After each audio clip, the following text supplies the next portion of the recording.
ನಿಮ್ಮ ಒಂದು ಎಕ್ಸ್ಪೀರಿಯನ್ಸ್ ಪ್ರಕಾರ ಹೊಸದಾಗಿ ಬರೋರಿಗೆ ಏನೇನೆಲ್ಲ ಕ್ವಾಲಿಟೀಸ್ ಇರಬೇಕು ಸೊ ದಟ್ ಅವ್ರು ಸಕ್ಸೀಡ್ ಆಗಲೇಬೇಕು ಅಂತಾನೆ? ಸೊ ಇವಾಗ ಬಿಸ್ನೆಸ್ ಮಾಡಬೇಕು ಅಂತ ಬರೋರಿಗೆ ಏನು ಸಜೆಷನ್ ಅಂದರೆ, ಈಗ ನೀವೇನಾದರೂ ಫಾರ್ ಎಕ್ಸಾಂಪಲ್ 1 ಲ್ಯಾಕ್ 2 ಲ್ಯಾಕ್ಸ್ ಆಗಿ ತಗೋತಾ ಇದ್ದೀರಾ, ನಿಮ್ಮ ಬಿಸ್ನೆಸ್ಸಲ್ಲಿ ನೀವು ಅದರ ಡಬಲ್ ಅರ್ನ್ ಮಾಡ್ತೀವಿ ಪ್ರಾಫಿಟಲ್ಲೇ ನಾನು ಏನು ಸ್ಯಾಲರಿ ತಗೋತೀವಿ 1 ಲಕ್ಷ ತಗೋತಾ ಇದ್ದೀನಿ ಸ್ಯಾಲರಿ ತಗೊಂಡು ನನ್ನ ಬಿಸ್ನೆಸ್ ಮಾಡಿದ್ರೆ ನಾನು 2 ಲ್ಯಾಕ್ವರೆಗೂ ಅರ್ನ್ ಮಾಡ್ಬೋದು ಅನ್ನೋ ಕಾನ್ಫಿಡೆನ್ಸ್ ಇದ್ರೆ ಮಾತ್ರ ಬರುತ್ತೆ. ಅಂದರೆ ನಿಮ್ಮ ಪ್ರಕಾರ ಸ್ಯಾಲ್ರಿ ಅಷ್ಟೇ ದುಡ್ಡು ಬಿಸ್ನೆಸ್ ಅಲ್ಲಿ ದುಡಿತೀನಿ ಅಂದರೆ ಸ್ಯಾಲ್ರಿನೇ ತುಂಬ ಸುಲಭ ಅಂತ ಹೇಳ್ತೀವಿ, ಅಂದರೆ ಜಾಬಲ್ಲಿ ಇರೋದೇ ತುಂಬ ಸುಲಭ ಅಂತ. ಸೊ ನಿಮ್ಮ ಸ್ಯಾಲರಿಗಿಂತ 10 ಪಟ್ಟು ನೀವು ಬಿಸ್ನೆಸ್ ಅಲ್ಲಿ ಅರ್ನ್ ಮಾಡ್ಬೋದು, ಆ ಪೊಟೆನ್ಷಿಯಲ್ ಇದೆ, ಆ ಬಿಸ್ನೆಸ್ ಇದೆ ಅನ್ನೋದಿದ್ರೆ ಮಾತ್ರ ಬಿಸ್ನೆಸ್ ಕೈ ಹಾಕಿ. ಅದರ್ವೈಸ್ ನೀವು ಏನು ಸ್ಯಾಲರಿ ತಗೋತೀರಾ that is very good. So ಆ ಥರ ರಿಸ್ಕ್ ತಗೊಳಕ್ಕೆ ಹೋಗ್ಬೇಡಿ.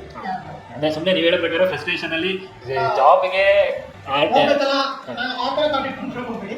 ಸೊ ಜಾಬಿಗೆ ಆಲ್ಟರ್ನೇಟ್ ಆಗಿ ಬಿಸ್ನೆಸ್ನ ಮಾಡ್ಕೊಂಡು ಹೋಗ್ಬೇಡಿ ಅಂತ ಹೇಳ್ತಾರೆ. ನಿಮ್ಮ ಬಿಸ್ನೆಸ್ ಸ್ಯಾಲರಿಗಿಂತ 10 ಪಟ್ಟು ಜಾಸ್ತಿ ಇರಬೇಕು ಅರ್ನಿಂಗ್ಸ್ ಅಂದರೆ ಬಿಸ್ನೆಸ್ ಇದೆ.